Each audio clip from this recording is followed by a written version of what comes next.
Hey, what's up, guys? I'm going to show you how to fix this Kinect 360 not powered problem for Driver4vr. Okay, first things first, you have to download the Kinect SDK 1.8. I'll put a link in the description for this. Once you have that set up, go ahead and plug in your Kinect. And first thing's going to happen, this Kinect for Windows is going to be the only one here under this tab. And these three are going to be under a different tab. It'll say like XUI. I think it's like some weird Xbox input.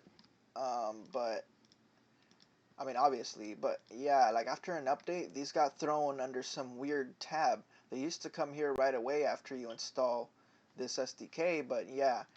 Anyways, this camera, audio array, and security channel, they're gonna be in another tab, and they should be open. It should say XUI. If not, just click it. It should say XUI.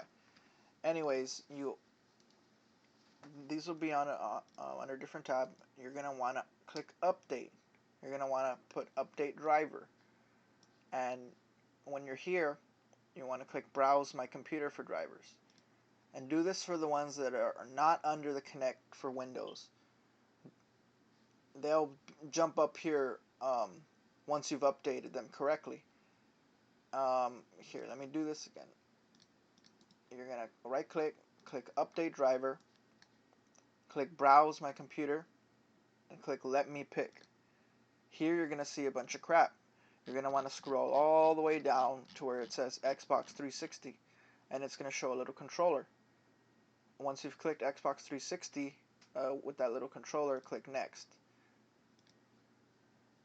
Now they should jump up here, and you'll do that for the remaining two, for the audio array and for the camera.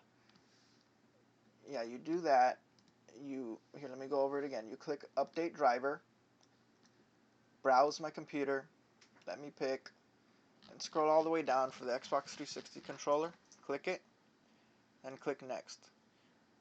This should fix your problems for Driver4vr for the Xbox 360 Kinect. I tried a bunch of stuff on the internet, but this seemed to be the only thing that worked. I think something like a security update sometime back threw this out of whack, but now it's all good. But yeah, just follow these steps and you should be good. Your Driver4vr should work now. Thank you for watching, everybody. I hope this helps. Thank you.